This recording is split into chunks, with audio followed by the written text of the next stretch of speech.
de los nematelmintos. ¿Ya? Hasta ahora hemos llegado solamente los platelmintos, ¿verdad? Sestores y crematodos. Los nematelmintos más complejos. Y de los nematelmintos se clasifican, son gusanos, son llamados gusanos. Son seres vivos, pluricelulares, conformados por órganos altamente diferenciados, ya sabemos esto, sistemas rutinariamente desarrollados, sin embargo, por ello son complejos. Se clasifican en dos grandes grupos, en platelmintos y nematelmintos. Los platelmintos, gusanos planos, se dividen en gusanos planos no segmentados, gusanos planos segmentados. Vamos a seguir para el examen. Los gusanos planos no segmentados están representados por los trematodes, fascia hepática y esquistosomas.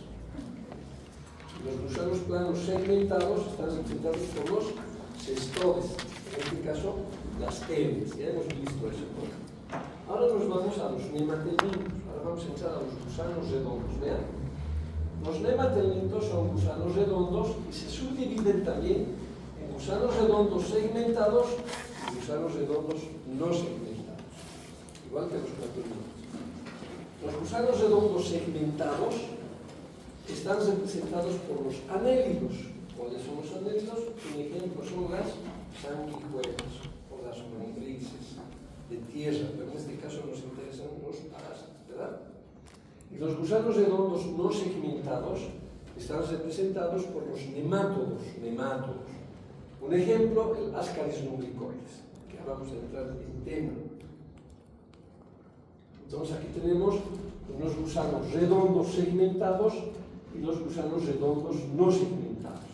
Las lombrices del intestino o Ascaris lumbricoides son nematodos. Estos que son gusanos redondos segmentados tienen segmentos y además estos son hermafroditas, son los anélidos. ¿Estamos de acuerdo? Pasa. Ahora, los nematodos, los redondos no segmentados, incluyen muchas especies de vida libre o parásitos. Se piensa que existen más o menos 80.000 especies de estos parásitos en los vertebrados. Y pueden ir desde 2 milímetros, vean ustedes, hasta más de 1 metro. O sea, la variabilidad es igual que en tenias serían de pequeños, pocos milímetros a varios metros, como la tenia saginata al suelo, ¿no ve? Ahora, generalmente, en su 90%, son de sexos separados. ¿Ya? O sea, no son como las tenias hermafroditas. El 90% son de sexos separados, el machito es siempre más pequeño, la hembra es más grande y suelen presentar un extremo posterior, los machos, curvo, se enrollan. Ahorita vamos a ver. Y algunas especies tienen espículas o bolsa copulatriz, dependiendo de la especie. La bolsa copulatriz sirve para la cópula y las espículas también. Entonces vean ustedes, aquí tenemos por ejemplo un nematelminto microscópico, redondito, chiquitito. Y tenemos un nematelminto grande, un nematodo grande, miren, está saliendo por la pierna de ese individuo, que logra medir varios metros, 1,5 metros, 2 metros. O sea, hay diferentes tamaños de nematelmintos. Pero ambos siempre tienen sexo dividido, ¿no? O sea, hembra y macho.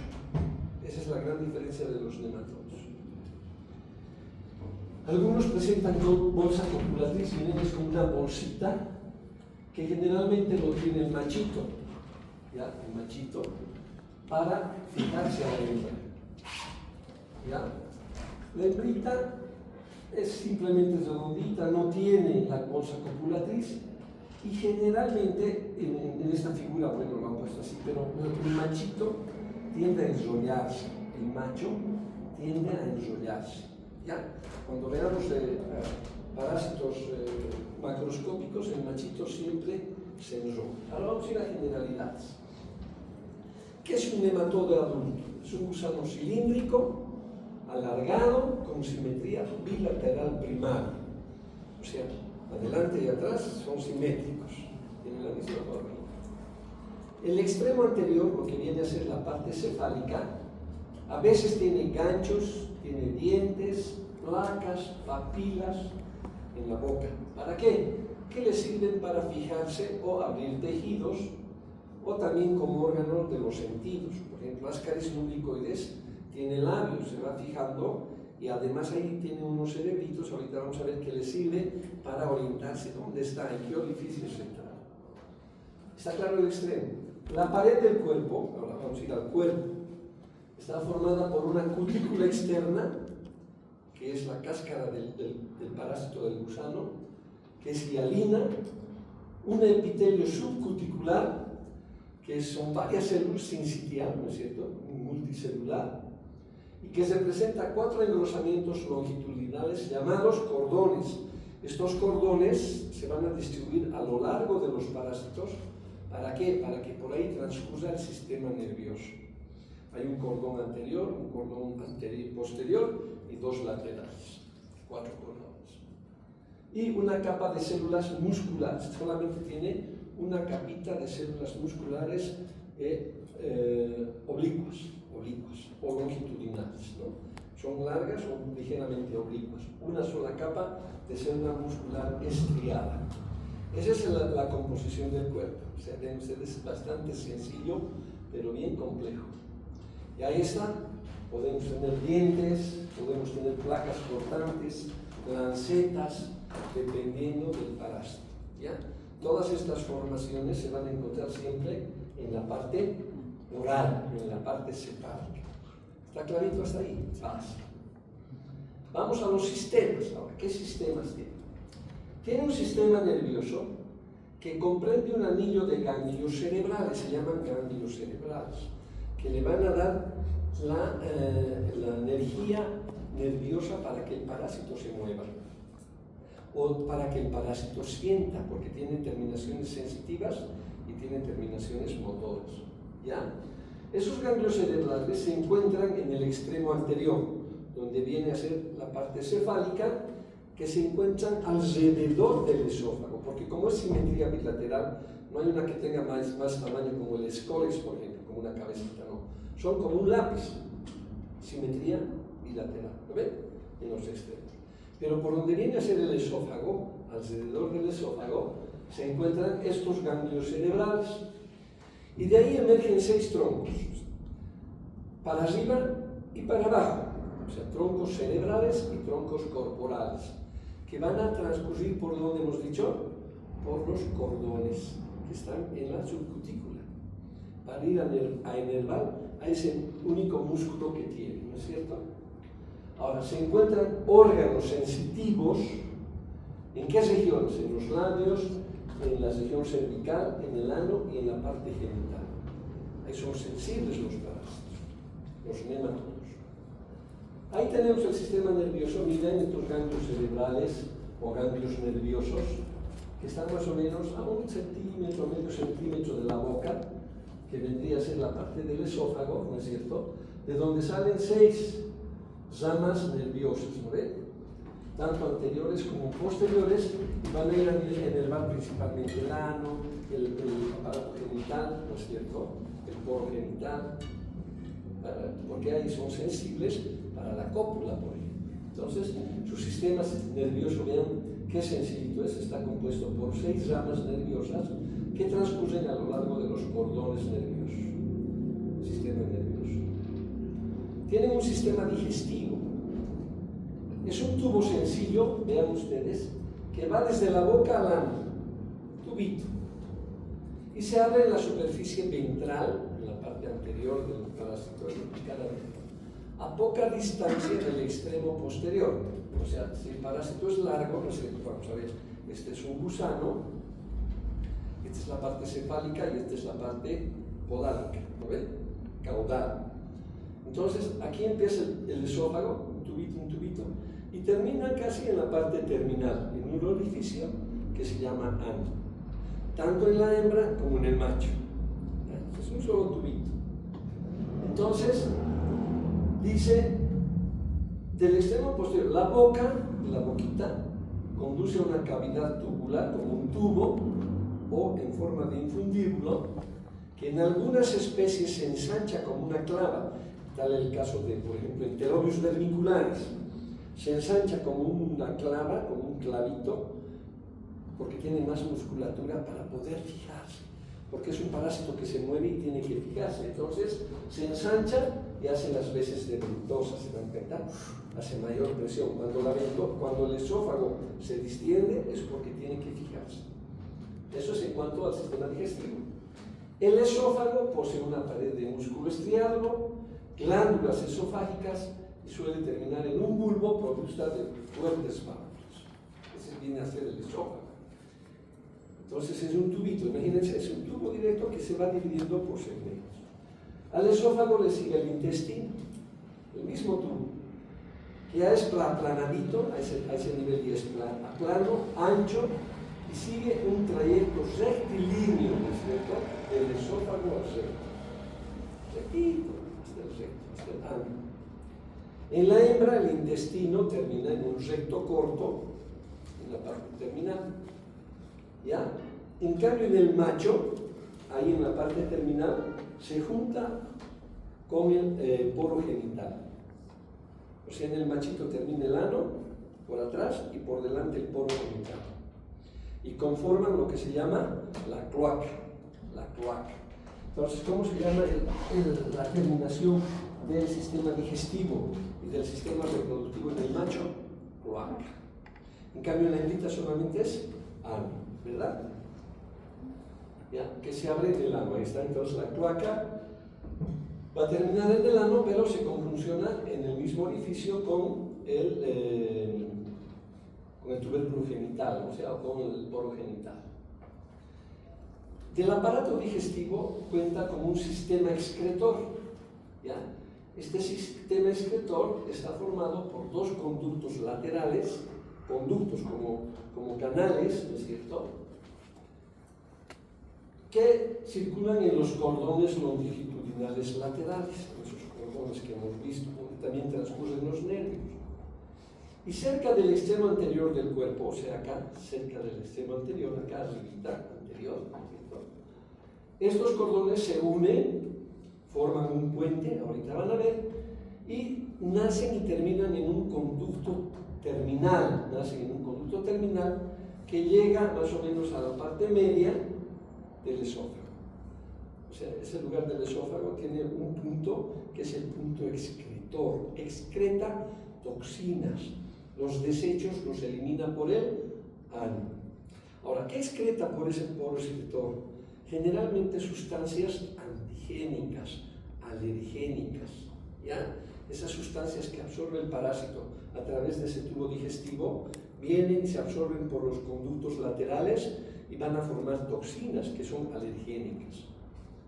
No hay sistema circulatorio, no tiene sangre, no tiene sistema circulatorio. Hay un líquido que embebe todos estos sistemas, ¿ya?, que contiene hemoglobina, glucosa, vitaminas, sales, proteínas, que es una sustancia líquida y hace las veces de sangre, ¿no? O sea, como si fuera su sistema circulatorio. Está dentro del celoma, dentro de esa cavidad interna del parásito. Vean que ustedes, qué interesante. Todo lo que les estoy mencionando, si ustedes son curiosos, bueno, esto tienen que saber cómo es la estructura de un parásito, cómo es la estructura de un gusano adulto. ¿Por qué? Porque generalmente en parasitología, ustedes como médicos siempre van a diagnosticar nematelmintos. Tenias muy poco. Las tenias que hemos visto hasta ahora, teniasol, no las vamos a observar. Generalmente en teniosis, lo que llegamos a observar como médicos son las cisticercosis. En el caso de equinococosis, lo que observamos es el quiste hidatídico. Y en el caso de Hymenolepis nana, por ejemplo, lo que observamos son los huevitos. ¿Se dan cuenta? Es difícil encontrar a los parásitos adultos. ¿Por qué? Porque se encuentran en el intestino, no invaden, ¿no es cierto?, viven bastante tiempo y constantemente se van separando por proglótides, ¿no es cierto? ¿Sí o no? Entonces el parásito está ahí, puede vivir años y nosotros no nos damos ni cuenta. En cambio, estos parásitos tienen cierto tiempo de vida. ¿Ya? Hay algunos parásitos que viven exactamente horas, otros viven semanas, otros años. Eso lo vamos a ver después, pero siempre se eliminan. Entonces, en parasitología ustedes con frecuencia van a encontrar nematelmintos. Si bien ha sido apasionante ver platelmintos, las tenias, eso. Mucho más emocionante es ver nematelmintos. ¿Por qué? Porque vamos a ver infinidad de gusanos. Son como 7 u 8 gusanos que vamos a encontrar. Y todos tienen esta característica. El mismo sistema nervioso, sistema muscular, ganglios cefálicos. ¿Se dan cuenta? Entonces esto es general para todos los helmintos. Miden 2 milímetros o miden 2 metros, son exactamente iguales. Lo único que difiere es el tamaño, ¿no es cierto? Sus espículas, puede ser las características que tiene la boca, por ejemplo. Si tiene dientes, si tiene placas, ahí los diferenciamos. ¿Está claro hasta ahí? Entonces ustedes van a ver parásitos. Lo ideal sería que se consigan ya parásitos, vayan consiguiéndose parásitos para que cuando le vengan a la práctica, ven, han visto cuánto tiempo perdemos ahí en el laboratorio, vean eso ahí, claro, está muy interesante. Pero podemos decir, quiero diseccionar un ascaris, por ejemplo. Como no tenemos muchos parásitos, ustedes pueden traigan. Entonces van a diseccionar, tienen su de disección y a la idea te dirán, quiero ver cómo es su intestino, me han dicho que es un tubo que va de la boca al ano, quiero ver, y se ve. Todo lo que estamos viendo aquí en la clase se ve. Entonces es interesante y además tenemos que conocer eso. Y ahí está, miren, estos son los canales excretores que están corriendo por los canales laterales, por esos cordones laterales que se encuentran en la subcutícula, se unen acá y en la parte anterior hay un orificio, donde es el poro excretor. Por ahí elimina sus toxinas. No se olviden que en el aparato digestivo, vean, aquí está la boca, bulbo esofágico. En algunos es más prominente, en otros es un tubito. Después, ¿qué viene? El intestino. Recto, ¿eh? El intestino, el recto y el ano. Tanto en la hembra como en el macho, terminan ahí. En el machito, ahorita vamos a ver el sistema reproductivo, se distribuye acá y termina acá también. Por el hombre es cochinito, ¿no ven? ¿Sí o no? El machito siempre es cochinito, ¿no ven? Las mujeres son las delicaditas, las finitas. En la hembrita, por ejemplo, su poro genital no termina acá, cerca al ano, termina en la parte media, más delicada. Vean ustedes, fácil, sencillo ese sistema digestivo. Ahora vamos al sistema reproductor. Esos sistemas que hemos visto, digestivo, excretor, muscular, nervioso, son primitivos, ¿verdad? Tubitos. Pero lo más desarrollado, y también aunque es primitivo pero bien complejo, es el sistema reproductor. El sistema reproductor del macho se encuentra en el tercio posterior, o sea que hacia aquí está el esófago, de la mitad para abajo, ahí está el sistema reproductor del macho. Ahí, ¿ya? Y consiste en un solo tubo, un solo tubito. Si lo estiramos, es un solo tubo que enrolla al sistema digestivo. Enrolla al sistema digestivo. El tubo digestivo es recto y alrededor de eso está el sistema reproductor. ¿De acuerdo? Entonces, y de acuerdo a los segmentos que va teniendo este tubito, adquiere diferentes nombres porque tiene diferentes funciones. Por ejemplo, por eso dice, consiste en un tubo único arrollado en espiral. Está arrollado, enrollando al tubo digestivo. ¿De acuerdo? Y de acuerdo al segmento, ¿no es cierto?, se conoce como testículos, un solo testículo largo, después los vasos deferentes, vesículas seminales, conductos eyaculadores, todo lo que tenemos en un aparato reproductor masculino. Vesículas seminales, eyaculadoras. Los espermatozoides que se forman en los testículos son ameboideos, ¿ya? Y recorren desde el tubo diferente o desde los vasos deferentes hasta llegar a la vesícula seminal, de ahí pasan por la cloaca al conducto eyaculador. En la cloaca está el conducto eyaculador. O sea, tiene un músculo ahí y tiene además nervios sensitivos para fijarse a la hembrita y eyacular. O sea, como son sexos separados, hay que tener mucho cuidado porque los podemos encontrar en plena cópula. XXX, prohibido.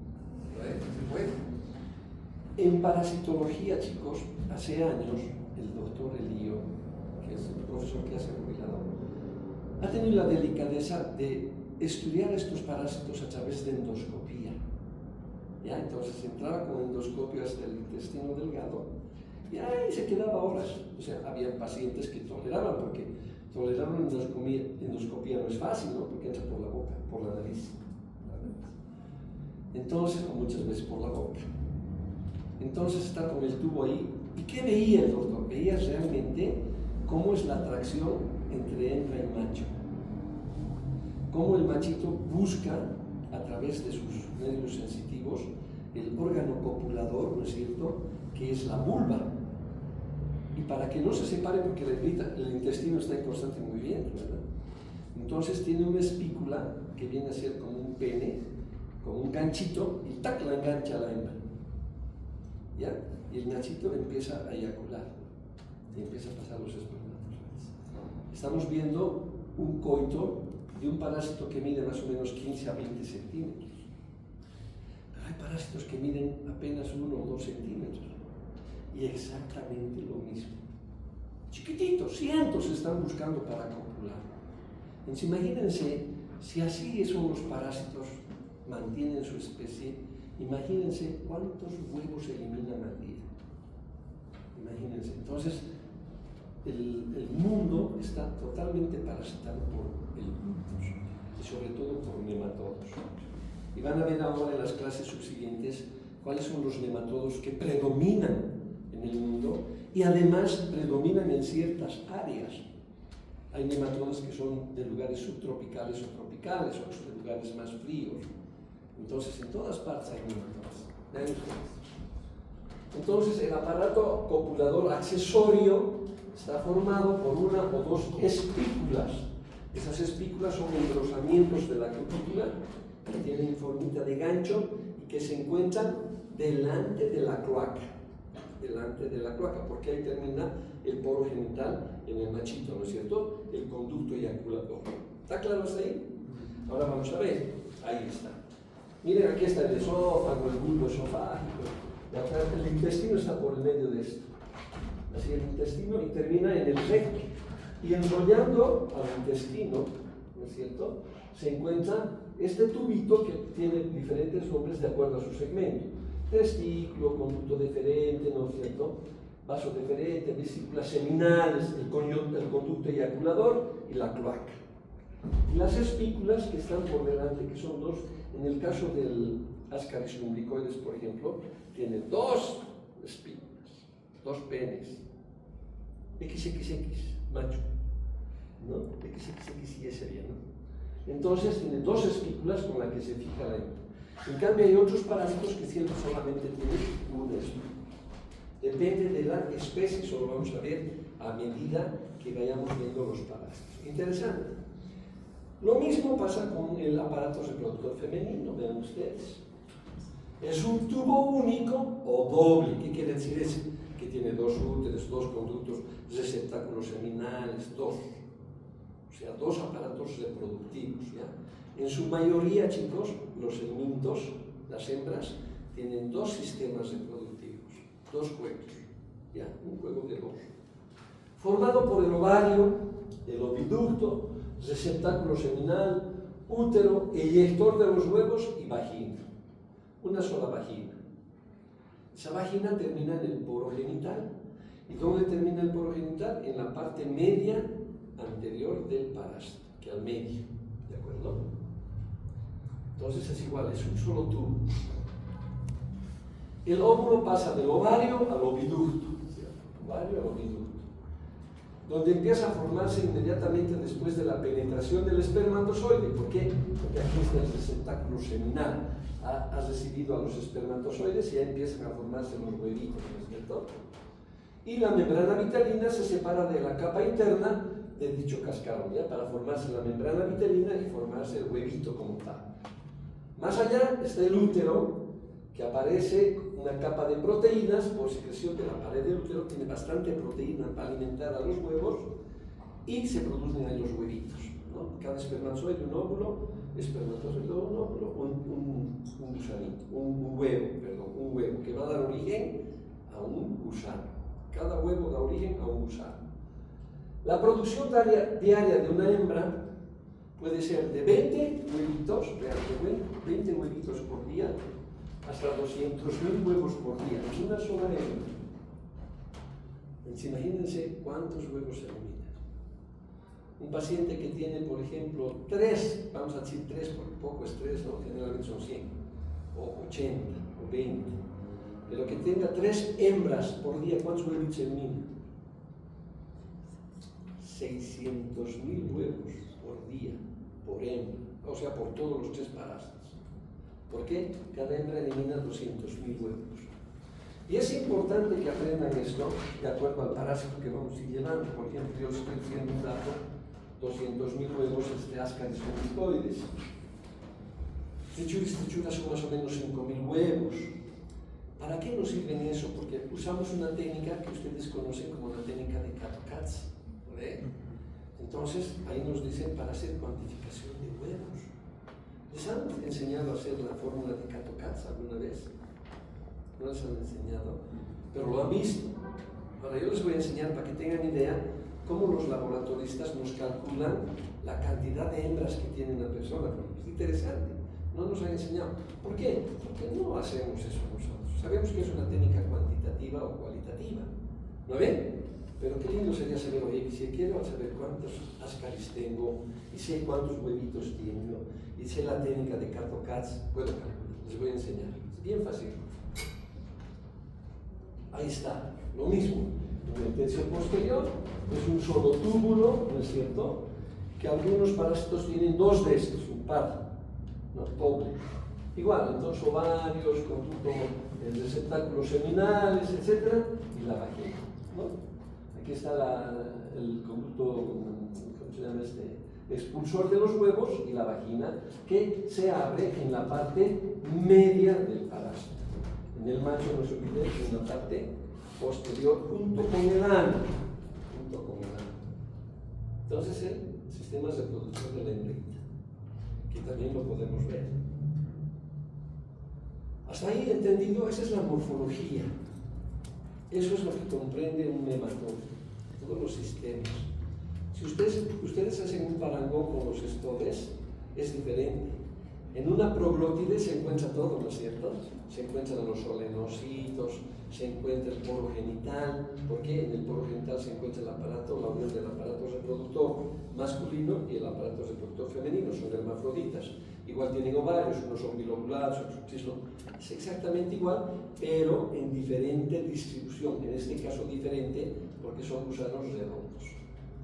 Ahora, el ciclo biológico de los platelmintos, aquí es de los nematelmintos, es generalmente heteroxénico, de los platelmintos es heteroxénico, ¿no es cierto? Vaca, cerdo, perro, es heteroxénico.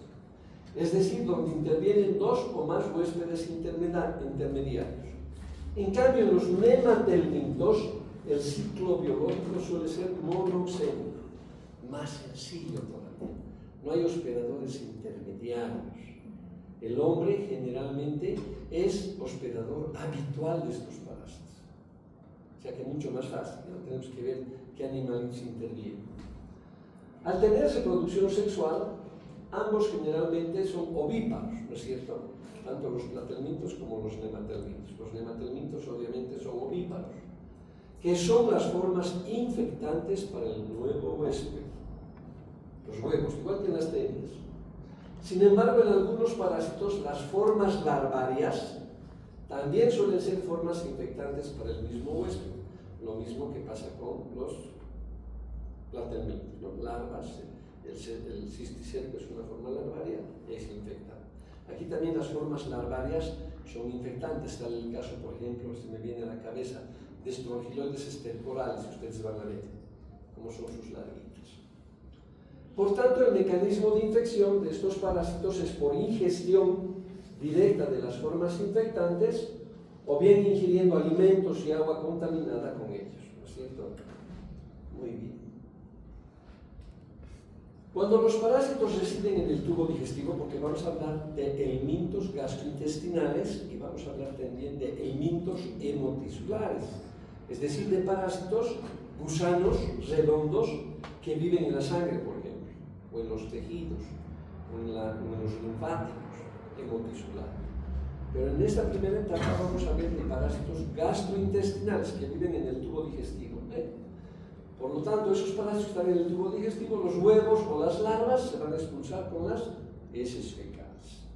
Por lo tanto, la gran mayoría del diagnóstico de los nematelmintos será coproparasitología. Fácil, sencillo. Durante el desarrollo larvario, los nematodos presentan varias mudas o ecdisis. ¿Qué quiere decir? Que de huevito hasta llegar a adulto van madurando dependiendo cómo están en el intestino, ¿de acuerdo? Y obviamente pueden variar esas formas larvarias dentro del organismo o fuera del organismo. Puede ser que lo hagan dentro del organismo o en la tierra, en el medio ambiente, porque hemos dicho que no tiene ciclo heteroxénico. Eso es fácil. Cuando hablemos de nematelmintos, olvídense de hospedadores intermediarios para que no se confundan en un examen. Facilísimo. La mayor parte de los nematodos tienen solamente un huésped, el definitivo, un huésped, la mayoría. Y sus larvas pasan de un huésped a otro directamente o después de un periodo de vida libre. Es decir, si yo tengo un gusano acá, las larvas que estoy eliminando ya son infectantes. O de repente, como ovíparo, bota huevitos mi parásito, se desarrollan en la tierra, se convierten en larvas infectantes e indirectamente infectan a un hospedador. Eso va a ser dependiendo de la especie, eso ustedes lo van a ver. Vean aquí, por ejemplo, en este caso, ¿no es cierto?, que es Ascaris lumbricoides, sale, está la hembra y el macho. Vean que el machito siempre es más pequeño que la hembra y el machito siempre tiende a enrollarse. Primer dato. Segundo, la hembrita pone sus huevitos en las heces fecales, esta sale.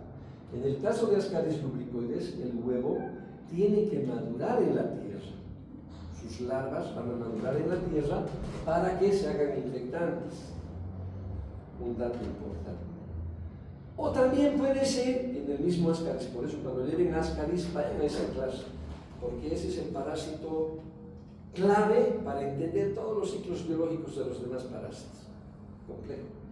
Entonces, aquí es maduración, madura en el medio ambiente para que se convierta en larva infectante, ¿verdad?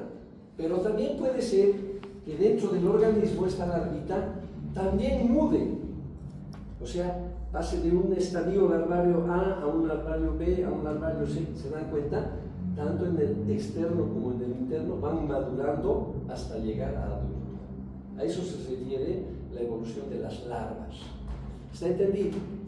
Hay en algunos casos, por ejemplo, que salen en las heces fecales, ¿no es cierto?, sale al medio ambiente, se hacen infectantes en la tierra y esas larvas infectan. Han mudado completamente en la tierra e infectan. ¿Se dan cuenta? Aquí no, aquí han desarrollado larvas dentro del huevo. Y aquí siguen desarrollando las larvas. En cambio aquí salen con el huevo, desarrollan las larvas y estas larvas son infectantes. Entonces ustedes van a ver una infinidad de mecanismos de infección, ¿no?, y además evolución de los estadios larvarios. ¿Está claro hasta ahí? Vamos a la patogenia. En los helmintos, tanto los gusanos adultos como las formas larvarias, ya sea los adultos o las formas larvarias, pueden producir patología en el humano. Pueden. En algunos casos solamente los adultos, ¿no es cierto? Cuando hablábamos, por ejemplo, de tenias, de cestodes, el huésped definitivo es aquel que alberga el parásito adulto o sexualmente activo. Aquí también es lo mismo, exactamente lo mismo. Pero ese parásito adulto es el que va a producir la patogenia, ¿estamos de acuerdo? Pero en su evolución, como es un solo hospedador, no hay huéspedes intermediarios, el desarrollo del parásito desde niño, adolescente, adulto, hasta que sea adulto, ¿no es cierto?, puede producir patología en esa evolución de desarrollo del parásito. ¿Ya?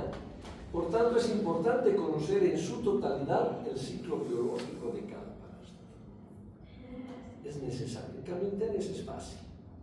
Chancho, hombre, chancho, hombre, chancho, hombre, hombre, hombre. En realidad es hombre, hombre, hombre, sí, pero hay que entender cómo va el ciclo, de dónde se está contaminando, por dónde está entrando, por la boca, por la piel, por vía nasal. Vean ustedes diferentes caminos. Los métodos de alimentación que tienen los parásitos estos pueden clasificarse, miren, ¿qué pueden producir? Aspiración por ingestión de sangre. Entonces quiere decir que hay nematelmintos hematófagos. Absorción de tejidos destruidos por gusanos incluidos, ¿no es cierto? Acción tóxica traumática y fagocitosis. Absorción de contenido intestinal, o sea, nuestros alimentos, exfoliación, ¿se va a implementar?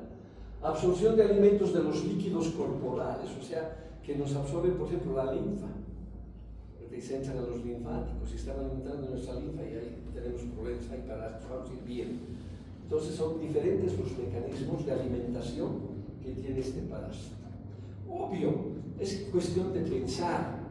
Si tiene labios se va a fijar, va a ingerir, va a chupar, no tiene dientecitos para masticar, entonces ya va a deglutir o va a comer lo que ya está absorbido, ¿verdad? En cambio, si tiene dientes o tiene placas, va a lastimar al tejido para sacar sus nutrientes. Si tiene lancetas, por ejemplo, las lancetas, ustedes conocen las lancetas con las que sacamos sangre, ¿no ven? Entonces, si tiene lancetas, va a ir a funcionar vasos para sacar sangre. O sea, es lógica. Dependiendo de los instrumentos que tiene en la boca, ya vamos a definir qué acción patógena. Facilísimo. O sea, para mí es fácil, será por tantos años que mejor esto, pero lo veo sencillo. Ahora, el metabolismo de los nematodos es fundamentalmente anaerobio, obvio, porque viven dentro del intestino. Pero son aeróbicos facultativos. Porque van a ver ustedes que estos parásitos son tan fregados, son tan erráticos, que no les importa que haya oxígeno, por eso es facultativo, ¿no ven? Que puede adaptarse al oxígeno, que pueden salir, por ejemplo, por la nariz en forma espontánea. Ahí no me sale un gusano, o por el recto, ¿se dan cuenta? O de repente las hembritas que viven en el intestino van y ponen sus huevitos donde en el ano. Por eso han visto la técnica de Graham, ¿se dan cuenta? Son anaeróbicos, pero para ir a poner sus huevitos se vuelven aeróbicos, son facultativos. Pero generalmente son anaeróbicos porque viven bajo presión baja de oxígeno. Un buen dato. Otro dato, viven tiempos variables, viven y después desaparecen. Por ejemplo, la Trichinella spiralis, que van a ver es un parásito muy interesante, vive 4 semanas. Si es que el paciente no se muere, porque producen una toxemia grave las larvas de Trichinella spiralis. Enterobius vermicularis, que es el oxiuro que hemos visto para hacer la técnica de Graham, vive de 1 a 2 meses. Si es que ese individuo no se perfora el ano de tanto rascarse. Entonces va a aguantar 2 meses, va a ir donde el médico para que le haga el tratamiento. Para eso estamos los médicos. Y Ascaris lumbricoides cerca de 18 meses, vean ustedes, casi 2 años. Y algunas sucinarias más de 10 años, 14 años. Vean ustedes, entonces los parásitos difieren en cuanto a vida y el daño que pueden ocasionar dentro de un organismo. ¿Ya? Ahora, el efecto de los nematodes, el daño que van a ocasionar en el huésped, depende de la especie. Si es una especie que es hematófaga, por ejemplo, ¿qué va a consumir? Sangre. ¿Qué le va a producir? Anemia. Rápidamente, ¿no ven? Va a depender de la especie. De la intensidad de la infección. Si es un parásito, no le va a pasar nada. Si son cientos, rápidamente anemia, ¿no ven? De la intensidad. Y la situación del parásito. Si está en un buen vaso, va a sacar buena cantidad de sangre. Pero si está en un tejido, se va a enquistar, no va a ocasionar nada. Va a exfoliar también, por ahí va a exfoliar sangre, pero muy poca cantidad. ¿Está claro el efecto? ¿Depende de qué? De la especie, de la intensidad, de la infección y la situación del parásito. Ahora, otro dato importante. En la tenia, ¿se acuerdan que solamente había una especie? ¿Lo ven? Tenia. O solamente Hymenolepiasis. Una sola especie por la ley de lo más fuerte. En cambio, en los nematodes, la infección simultánea por varias especies es posible. Es un fenómeno común. Sobre todo en lugares subtropicales y tropicales. ¿Qué quiere decir eso? Que un solo individuo puede tener 3 o 4 parásitos nematelmintos. Ahí se complica la cosa. Porque si uno exfolia, el otro es hematófago, va a estar desnutrido, va a tener anemia, una conjunción de patologías por la multiparasitosis que hay, ¿no es cierto? Por eso es que, por ejemplo, en los parásitos que hay en el oriente, que ustedes van a ir viendo cuáles son aquellos, de acuerdo al tema que les va a tocar, Hay muchos parásitos en el trópico y se conoce, por ejemplo, como el trío oriental. ¿Ustedes han escuchado a ese trío oriental? Son jóvenes, pero ya no escuchan, se han muerto. El trío oriental era un grupo de música, eran 3 venianos y un cruceño, creo, 2 venianos y un cruceño, que tenían el nombre de trío oriental y eran famosos, los chesitos, se han hecho famosos, el trío oriental. Y en honor a eso le han puesto el trío oriental. ¿Por qué? Porque un individuo, si encontramos un parásito, con seguridad vamos a encontrar a otros 2. Van a conformar el trío oriental. ¿Y por qué se llama trío oriental? Porque esos 3 parásitos prevalecen en el oriente. Esos 3. Les voy a dar el nombre, se los van a dar seguramente en clase. Ascaris lumbricoides, uncinarias y Trichuris trichuri. Siempre están esos 3 de la mano. Si encuentran un Ascaris, por ahí van a encontrar un Trichuris trichuri. Si hay un Trichuris trichura, por ahí van a encontrar una uncinaria. ¿Okay? Algunos helmintos presentan en su ciclo biológico la formación de larvas de vida libre. Larvas de vida libre. ¿Ya? Por tanto, estas tendrán otro mecanismo de infección, es decir, si producen huevos, esos huevitos está el embrión, ¿no ve? Y producen larvas de vida libre, están ahí en la vida libre. ¿Cómo van a entrar esas larvas a nuestro organismo? ¿Por dónde tendrían que entrar?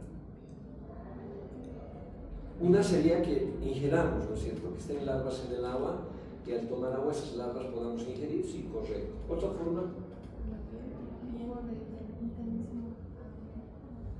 Es raro por la anomaloboca, ¿no? Porque están en vida libre. Transcutánea. Por la piel, lógico. Entonces esas larvas están jugando ahí, andamos descalzos, nos echamos, nos apoyamos y las larvas nos van a penetrar, sin pedir permiso. Entonces, a eso se llama penetración activa. Las larvas que se producen en el medio ambiente tienen penetración activa, ¿no? En otros casos, cuando se trata de helmintos hemotisulares, es decir, cuando se encuentran en tejidos o en sangre, las formas infectantes pueden ingresar a través de la picadura de mosquitos. Larvas, larvitas que van a ir a vivir a nuestros gusanos, que van a ir a vivir en nuestros vasos, pero ¿cómo llegan ahí? A través de la picadura de un mosquito. O sea, hay diferentes mecanismos de infección. Interesante a los nematodes, ¿no es cierto? En cambio, los estados eran mucho más fáciles. Ahí está, esos son los nematodes. Podemos seguir hablando, ¿de acuerdo? Cómo viven, dónde viven, por qué se mueven, por qué son inquietos. Eso depende de las características que tiene cada parásito. Eso es un ejemplo. Ascaris lumbricoides es un parásito errático, así se llama. ¿Por qué es errático, doctor? Porque tiene esas sus papilas que son muy inquietas, esas sus papilas que se encuentran en los labios y van buscando alimento, por un lado. Por otro lado, esos ganglios cefálicos que tienen una inervación tan importante que el parásito está en constante movimiento. Entonces, si el parásito está en constante movimiento y sus papilas van buscando comida, se vuelven erráticos. ¿Lo ven? Está aquí, después está allá, está allá. O sea, no tiene un lugar fijo. Si bien tiene un lugar para la cópula, un lugar para alimentarse, ese es su hábitat. Ese es su hábitat. Pero es errático. De repente se va a ir por ahí, se va al apéndice, o se va al recto, o se va a la nariz, se va a la boca, es errático. Lo que no son otros parásitos. ¿No? Hay ciertas cualidades. Lo mismo pasa, por ejemplo, con la hembrita del Enterobius vermicularis. Entonces, cuando le den el parásito, les van a explicar por qué la hembrita viaja, cuáles son las características, cuál es la importancia de ese ciclo circadiano que tiene el Enterobius vermicularis. ¿Por qué? Porque es la única hembra que va a parir, es la única que va a un centro de salud a poner sus huevitos en el ano, ¿no? El resto pone donde está, vive en el intestino delgado, ahí pone sus huevos, vive en el intestino grueso, ahí pone sus huevos, ¿no? En cambio la hembrita de Enterobius no, se mueve durante la noche, viaja a poner sus huevitos abajo, característico de ese parásito. Entonces, por eso decía que es importante conocer el ciclo biológico de cada nematodo. Ahora ustedes ya conocen a los nematodos, cómo es un nematodo, cómo es un gusano redondo, qué características tiene, cómo se diferencian por tamaño, por la forma que tiene la boca. Pero estructuralmente, sea chiquito o sea grande, tiene exactamente lo mismo. Y eso lo pueden comprobar haciendo disección de límites. Si hacemos, por ejemplo, la disección de unas ascaris de una vaca, por ejemplo, porque todos los animales tienen sus parásitos también, como nosotros tenemos. Los perritos tienen sus parásitos como nosotros tenemos. Un ejemplo bueno, por eso les digo, vayan a esa clase, creo que el doctor Aguirre da esa clase, de ascaris lumbricoides. No se ha dado todavía ese tema, ¿no? Ascaris lumbricoides tiene primo hermanos. El perrito tiene su ascaris, el gatito tiene su ascaris, la vaca tiene su ascaris. Pero esos ascaris no son capaces de infectarnos a nosotros, son zoonoses. El ascaris lumbricoides es exclusivo del humano, por eso somos hospedadores habituales. ¿Se dan cuenta? Pero podemos estudiar si son morfológicamente iguales, su ciclo es exactamente similar. Entonces no conseguimos ascaris lumbricoides porque bueno, no están infectados, podemos conseguir ascaris de vacas, o de chanchos, o de perros, que ahí está. Pero depende mucho de ustedes, chicos, que se inquieten. ¿Ya? Miren, nosotros en nuestro tiempo, hoy en día ya no se puede hacer eso, pero parásitos yo creo que se puede buscar, ¿no? Nadie se va a negar de regalar sus materias fecales o gusanos que boten por ahí, no creo. No hace mucho me han regalado 2 alumnos parásitos, una teña donde lo han conseguido, lo tengo ahí en un frasquito, que han conseguido de un familiar que le han dado el tratamiento, se han osado a dar, doctor, ¿qué cosa hay que darme vendasol? Creo que mi abuela tiene, le han dado a la abuela, me han hecho cortar su teña y la tengo ahí. Entonces depende de ustedes, chicos. Miren, nosotros, por ejemplo, todo hacíamos, queríamos ver el sistema nervioso. ¿Dónde vamos a ver el sistema nervioso? Podemos ver cómo se contrae el músculo. ¿Qué harías tú para ver el sistema nervioso? ¿Qué se te ocurre? ¿Alguna vez has visto algún experimento en el colegio para ver el sistema nervioso? ¿No? ¿Nunca? A ver, ¿qué hacíamos nosotros? Íbamos a cazar sapos y les cortábamos las patas traseras, las cajitas.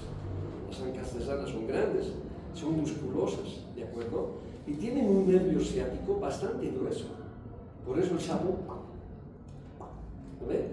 Entonces el nervio ciático del sapo es grueso. Entonces, ¿qué hacíamos? Diseccionábamos ese nervio ciático.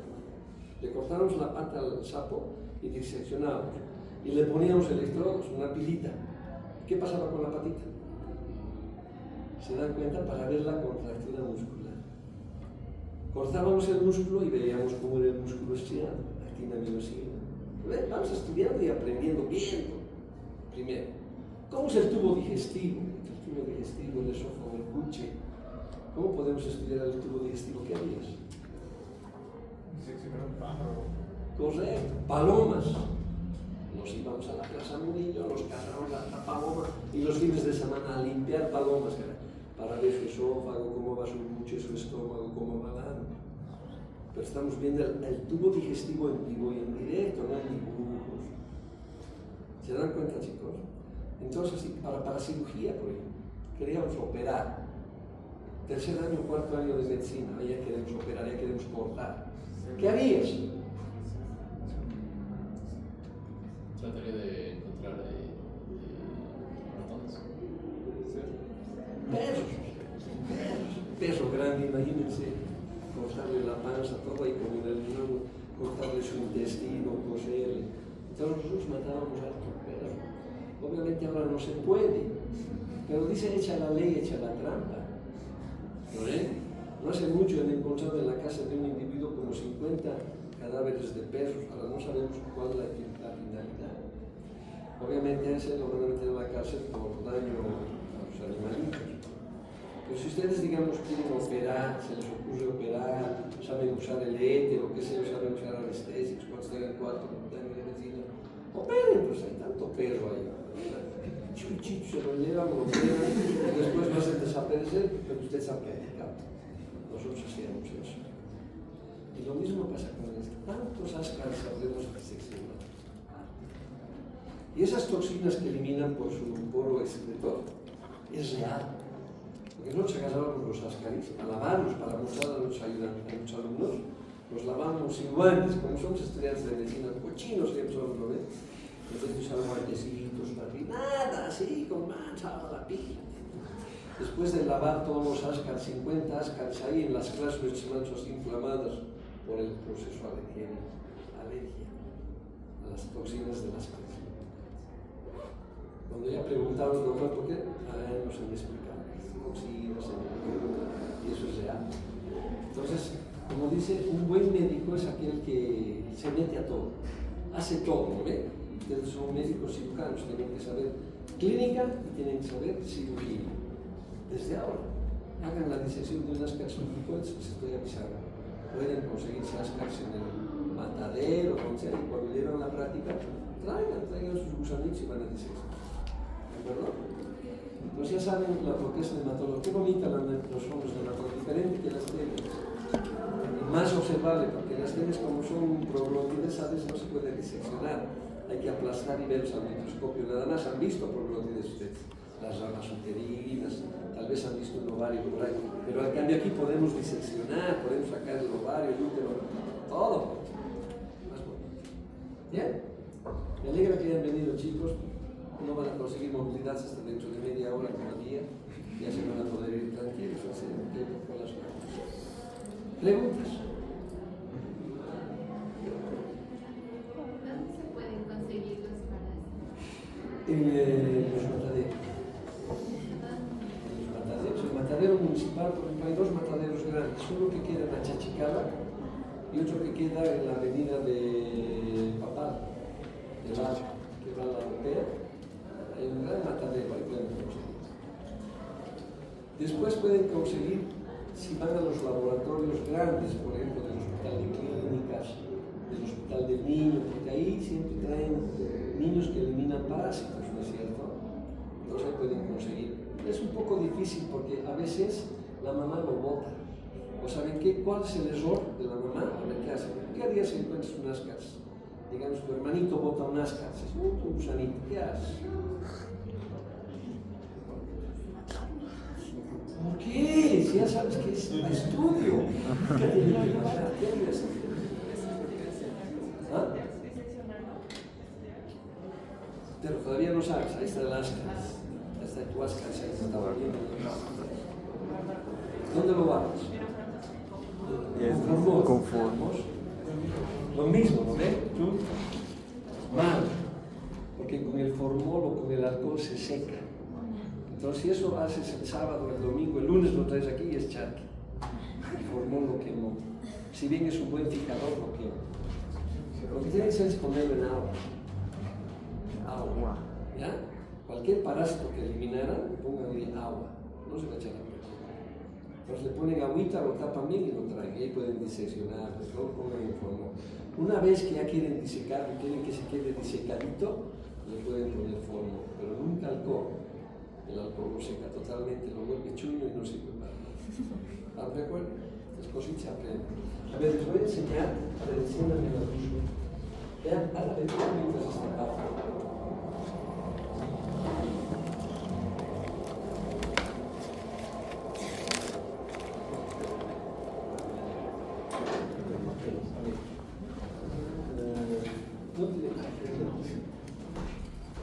Vean, tenemos una hembrita de Ascaris lumbricoides. Una hembra de Ascaris lumbricoides.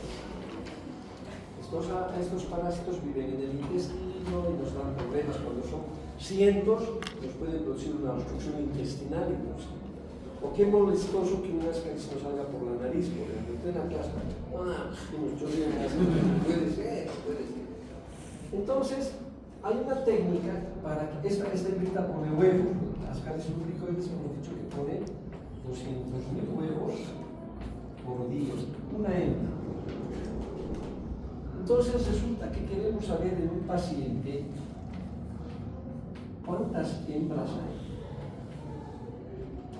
¿Cómo podríamos calcular? Hay una técnica de Kato-Katz, que es una técnica cuantitativa. Vamos a hacer la técnica de Kato-Katz, vean ustedes. Agarramos la materia fecal del individuo, ponemos el templete, hacemos pasar por la mallita milimétrica, ¿no ve? La caquita, recogemos con un aplicador y llenamos el templete. ¿Verdad? Ahí hemos llenado el templete, es la técnica de Kato-Katz, ustedes ya saben. hacen el templete, levantan el templete y queda como un pastelito ahí, en el portaobjeto, ¿verdad? Hasta ahí lo están enseñando. Después con un cubre objetos, con verde de malaquita, para aclarar la muestra, se hace una extensión de esto y se forma una plaquita. Ahí está. Es la técnica de CATOCADS. Ahora, ¿cómo calculamos? ¿Les han enseñado? No, ¿por qué no han preguntado? Entonces, ¿qué hacemos? En esta plaquita que hemos preparado con la técnica de CATOCADS, hemos logrado concentrar la mayor cantidad de huevitos. Y además, esa cantidad de huevitos tiene una constante matemática. ¿Por qué? Porque hemos pasado primero por una laminita que tiene más o menos 105 orificios. Para eso la seguro 102 o 105 orificios. El espesor del templete es de 1 milímetro. El diámetro tiene un determinado diámetro. Por lo tanto, estamos haciendo matemáticamente una concentración de un determinado número de huevos. Estamos concentrando huevitos, separando huevitos. Esa constante que nos da CATOCADS es 23. ¿Cómo sale? Por la cantidad de los huequitos que tiene, el grosor, el diámetro del templete. Todo eso lo han hecho los matemáticos. Nos vamos a meter eso, 23. Resulta que contamos el número de huevos en una plaquita. ¿Ya? Entonces contamos. ¿Cuántos huevitos hay en esta muestra?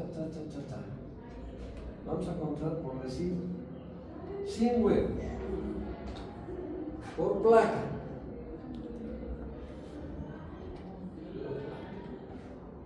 Para ver cuántos huevos por gramo de heces fecales, por gramo, porque esto estamos tomando una muestra de heces fecales, ¿correcto? Y esto para calcular el gramo que estamos estudiando, con esa constante multiplicamos por 23. Entonces, 100 huevos por placa, por 23, que es la constante de CATOCADS, ¿qué vamos a tener? Vamos a tener el número de huevos por gramo de heces fecales. Así. Vamos más allá. Resulta que eso es por gramo. Ahora queremos saber, porque sabemos que la hembra deposita esto por día. Si esto es por gramo, yo quiero saber cuánto defecamos en un día. ¿Lo ven? ¿Y cuántos huevos habrá en la defecación de un día? Para llegar a poder hacer nuestra regla de 3 y volar ese día. Entonces hacemos el siguiente ejercicio. Tenemos número de huevos por gramo de heces fecales. Vamos a tener por día. Para tener por día tenemos que multiplicar por el número de gramos que eliminamos en un día. ¿Cuánto defecamos en un día?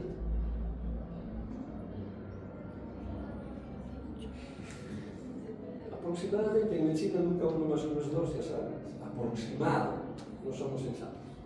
200 gramos. Entonces, gramo a gramo, vamos a tener el número de huevos por día. ¿Cuántos huevos está eliminando ese señor de ese parásito en un día? Vamos a decir 3.000 huevos. 3.000 huevos, no sé si de huevos de Ascaris lumbricoides por día. Eso está eliminado. Eso estamos haciendo con la técnica de CATOCADS, pues una técnica cuantitativa. Pero queremos saber cuántas hembras hay. ¿Qué hay? Esta cantidad de huevos, 3 millones más o menos. Lo divido entre el número de huevos que pone una hembra por día. ¿Entre cuánto lo tengo que dividir? 200.000. 200.000. Nos va a dar el número de huevos que pone una hembra, el número de huevos que están poniendo las. ¿Cuántas se va a ver? Estamos viendo que no lo estamos viendo. Estamos dividiendo por aquí, vamos a ver el número de hembras que existen. existen ahí. Estamos dividiendo la cantidad de huevos sobre el número de huevos que ponen ahí. Nos va a dar, por decirnos, 7. Es decir, que 7 hembras están poniendo esta cantidad de huevos en un nido. Y hemos llegado a determinar cuántas hembras está parasitando a ese nido. Así se utiliza la técnica de Hampton-Cats. En la próxima clase pregunten esas facilidades. Una cosa es saber que hay ahí, pero otra cosa es emplearla, ¿no es cierto? ¿Está claro eso? Ahora ya saben cómo se hace el técnico de recuento de huevos con la técnica de Hampton-Cats. Está bonito. Y eso lo pueden hacer para determinar luminares, para determinar estructura, tranquilostoma ordenal, en el caso americano. Eso se utiliza así en el técnico. ¿Está bien? Si han aprendido algo más. ¿Alguna pregunta? ¿Alguna otra pregunta, chicos? Respecto a nematodes, hemos visto el sector sectario de ellos. Ahora, si queremos saber cuántos gusanos machos más hay, ¿cómo es?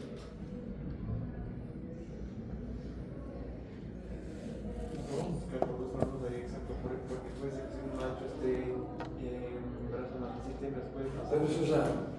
¿Qué hemos dicho que en los parásitos existe? Dualidad. Fidelidad. Sí. Un macho. ¿Vale? Sí. Entonces decimos, si hay 7 hembras, 14. 7, hay 14 gusanos. No se olviden eso. Mucha fidelidad de los gusanos. Nosotros solo podemos hacer eso. En el futuro puede pasar la base. ¿Vale? ¿Está claro, chicos? Sí. ¿Alguna pregunta o alguna duda? ¿Cómo los nemaltemitos se van al sistema inmunitario para que varias especies puedan parasitar a los mismos? Ya. Lo que pasa es que estos parásitos no son invasivos, no invaden, ¿de acuerdo? Los parásitos adultos, porque el parásito adulto es afectación en la. Sin embargo, en las larvas, al pasar por el organismo, porque entran al torrente sanguíneo, no se olviden que cualquier microorganismo que entre a nuestro sistema, sobre todo nuestro sistema vascular, para que sea difundido a nuestros órganos, pase por hígado, pase por corazón, por pulmón, despierta el sistema inmunológico, despierta. Siempre va a haber linfocitos que van a sacar fotocopia de esos antígenos. Pero hay una diferencia, que estos parásitos son rápidos. ¿Lo ven? Porque donde tienen que llegar es a su hábitat, al intestino. Entonces, digamos que está saliendo por aquí, está rápido, pasa en 1 o 2 días, no es más. Entonces, nuestro sistema inmunológico recién está sacando fotografías. Y ha llegado a estado adulto. No pasa nada, ¿no? Porque es lógico, no pasa. Son extranjeros, no pasa nada. Me han sacado fotitos por ahí, hay antígenos, pero no son importantes. Tú puedes usar esos antígenos para utilizar serología y determinar si hay ese parásito, porque hay antígenos. Pero si es más fácil usar la caca, ¿para qué vas a usar suero si es más caro? Ahí viene la lógica. Pero se puede, hay antígenos o por antígenos se puede utilizar, pero es caro. Entonces, ustedes cuando sean médicos tienen que saber utilizar el criterio que examen van a pedir. Pues si piden un examen demasiado caro, ¿qué va a pasar con sus pacientes? Se les va a ir. Van a venir donde mí, le voy a pedir un copro y voy a tener a tu paciente. Entonces es la lógica, chicos, es la lógica. ¿Está claro? Como son parásitos que están viviendo en el lumen intestinal, no invaden, son capaces de bloquear ese sistema inmunológico porque está ahí. Crean, aumenta de la inmunoglobulina E, que es la que está en las mucosas. Hay, pero es una inmunoglobulina tópica. O sea, no es generalizada. Esa hemoglobina es tópicamente, ahí se produce a nivel luminal. Entonces el sistema inmunológico no nos reconoce como invasor y por lo tanto no despierta el sistema inmunológico. ¿De acuerdo? Primer dato. Segundo dato, muchos de los antígenos son similares a los nuestros. Estos parásitos bloquean su sistema, mimetizando su sistema inmunológico, haciendo que sus antígenos sean muy similares a los nuestros. Entonces no vamos a crear anticuerpos sobre nuestros mismos antígenos, ¿no es cierto? Por eso que el sistema inmunológico está aquí seguro. No despierta. ¿Está bien? Entonces todo parásito luminal casi no produce anticuerpos. Sí, si produce una invasión, pasa por el torrente sanguíneo, sí, en eso sí podemos encontrar como antígenos unical, pero se puede. ¿Ya? Inclusive podemos usar biología molecular también para el diagnóstico, todo es posible, pero el costo es lo que interesa. Entonces aquí dice a lo más seguro y a lo más fácil. Por ejemplo, un copro tiene bastante sensibilidad y especificidad, ¿no ven? Entonces usemos la técnica adecuada. ¿Alguna otra pregunta más? No se olviden, a sus enamorados ya no les van a decir gusanos, no les van a decir eres un gusano, suena feo, ¿qué les van a decir? Eres un helminto. Suena más bonito, ¿verdad? Nadie va a entender en la calle que lo está insultando. Un hematelminto, un platelminto. Bueno chicos, ¿alguna cosa más? ¿Nada más? Vámonos. Muchas gracias por su participación.